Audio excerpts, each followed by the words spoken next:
So hello guys, आप देख सकते हो आपके सामने एक काफ़ी सिंपल सवाल है। हमें बोला है ए एन जो है वो रैशनल नंबर्स को बिलोंग करता है, ठीक है।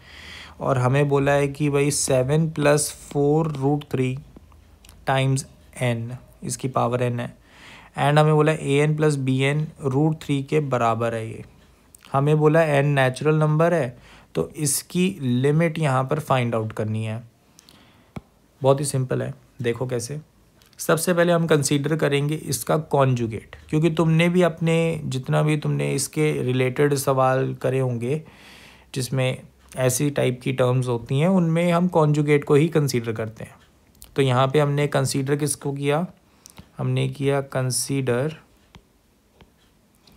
7-4√3 की पावर एन। इसको हम मान लेते हैं कि ये लेट से capital A N plus capital B N के बराबर है √3, ठीक है बात। तो अब मुझे थोड़ा सा रिलेशन निकालना पड़ेगा, क्योंकि ऐसे मैं ए एन और बी एन की वैल्यू नहीं निकाल पाऊंगा आसानी से, है ना। तो यहाँ पे अब मैं दो लाइंस लिखने वाला हूँ जिससे हम काफ़ी अच्छे से एनालिसिस कर पाएंगे। तो ऐसा करो, दोनों को एक बार ऐड करो और एक बार सब्ट्रैक्ट करो, ठीक है। तो यहाँ पे मैंने लिखा कि भाई 7+4√3 की पावर एन प्लस 7-4√3 की पावर एन इक्वल टू, यहाँ पे small A N plus capital A N plus small B n plus capital B N √3, ठीक है बात। दूसरी लाइन में मैंने सब्ट्रैक्ट वाला लिख दिया, 7+4√3 की पावर एन प्लस की जगह -7-4√3 की power n equal to a N minus a capital A N plus small B n minus capital B N √3। तो अब हम एनालिसिस कर सकते हैं बहुत आसानी से कि तुमने यार काफ़ी बार ऐसे को सॉल्व किया होगा। ये जो मैंने हाईलाइट किया, ये जो टर्म्स हैं इनको ऐड किया होगा, और इसमें तुम जानते हो कि √3 वाली टर्म्स सब्ट्रैक्ट होंगी। सही बात है कि नहीं।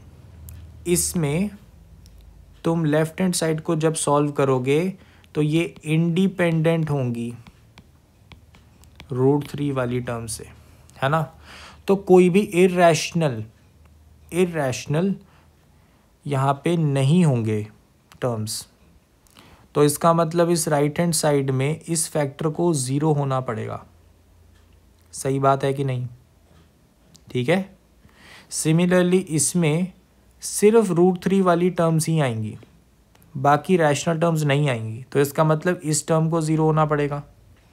दोनों बातों को अगर मैं कंबाइन कर दूं तो मुझे क्या मिला कि small A N equal to capital A N है and small B N equal to minus capital B N है।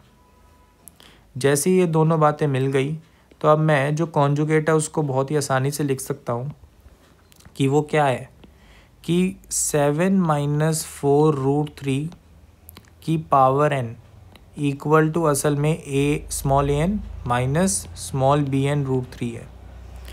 और मेरे पास एक और चीज़ पता है मुझे कि 7+4√3 की power n equal to a N plus b N √3 है ना। अब इन दोनों को ऐड और सब्ट्रैक्ट करके तुम बहुत आसानी से ए एन बी एन की वैल्यूज़ निकाल सकते हो इन दोनों इक्वेशन से। ये इक्वेशन 1 हो गई, ये इक्वेशन 2 हो गई, ठीक है बात। तो यहाँ पे तुमने दोनों को ऐड करके क्या निकाल लिया, ए एन क्या निकला 7+4√3 की पावर एन प्लस 7-4√3 की power n divided by 2। Similarly b n तुमने निकाला, बी एन क्या निकला कि 7+4√3 की पावर एन माइनस 7-4√3 की power n divided by 2 times √3, ठीक है बात। अब दोनों का रेशियो ले लो।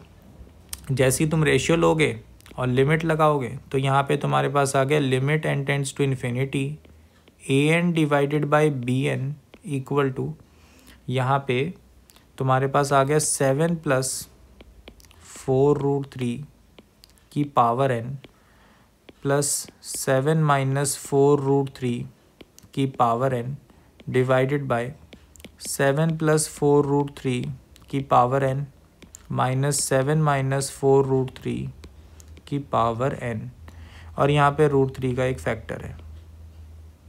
ठीक है, इस पूरे पे लिमिट लगी हुई है n टेंड्स टू इन्फिनिटी। तो अगर तुम इसमें ऑब्जर्व करोगे तो यहाँ पे अंदर वाली क्वांटिटी 1 से बड़ी है, तो ये ओवरऑल क्वांटिटी कहाँ जा रही है, इन्फिनिटी। सिमिलरली ये अंदर वाली क्वांटिटी लेस देन 1 है, तो क्योंकि n टेंड्स टू इन्फिनिटी है तो ये वाली क्वांटिटी कहाँ जा रही है, 0। सिमिलरली डिनोमिनेटर है, ये वाली इन्फिनिटी जा रही है, ये वाली 0 जा रही है। तो सिंपल सी बात आ रही है मेरे मन में कि ये इन्फिनिटी वाली टर्म है, इससे डिवाइड कर दो ऊपर नीचे तो आसानी से सॉल्व हो जाएगा। तो यहाँ पे आपने क्या करा, डिवाइड कर दिया, ये जो पहली वाली टर्म है 7 प्लस 4√3 की पावर n, इसको ऊपर नीचे डिवाइड कर दिया तो क्या बना, √3 तो बाहर आ गया। Limit n tends to infinity, यहाँ पे क्या बन गया 1 प्लस, अगर तुम ध्यान दोगे तो तुम्हें पता लगेगा कि जो यहाँ पे एक बहुत ही छोटी सी बात है, ये लिख देता हूँ मैं कि 1 डिवाइडेड बाय 7 प्लस 4√3 वो हमारा 7 माइनस 4√3, ऐसे ये रिलेशन है। ठीक है, एक दूसरे के कॉन्जुगेट है, लेकिन इन दोनों को मल्टीप्लाई करके 1 आएगा। तो ये चीज़ को अगर मैं ध्यान रखूँ तो यहाँ पे स्क्वायर हो जाएगा, तो यहाँ पे अपने पास आ गया 7 माइनस 4√3 और ये 2 टाइम्स n। ठीक है, क्योंकि वो न्यूमरेटर में आ गया ना कॉन्जुगेट बन के। सिमिलरली डिनोमिनेटर है, ये बन जाएगा 1 माइनस 7 माइनस 4√3 की पावर 2n। अब तुम देख पा रहे हो कि ये टर्म भी 0 जा रही है, ये टर्म भी 0 जा रही है, तो ये 1 डिवाइडेड बाई 1 बन रहा है। तो हमारा आंसर क्या आ गया, √3। ठीक है, अब इसका स्क्वायर मांगा था, ध्यान रखना ये हमने लिमिट निकाली है, इसका आंसर आया √3। तो हमें पूछा क्या था, इसका स्क्वायर, तो इसका जो करेक्ट आंसर है वो हमारा क्या हो जाएगा, √3 का स्क्वायर, जो कि हो जाएगा 3। तो 3 इसका करेक्ट आंसर है। तो आई होप सो कि ये छोटा सा क्वेश्चन अच्छा लगा होगा। इसमें बस ये एनालिसिस करनी थी कि ये माइनस कैसे साइन चेंज होगा। ये 2 इक्वेशंस निकल गई, फिर तो काफ़ी आसान सॉल्विंग है इसकी।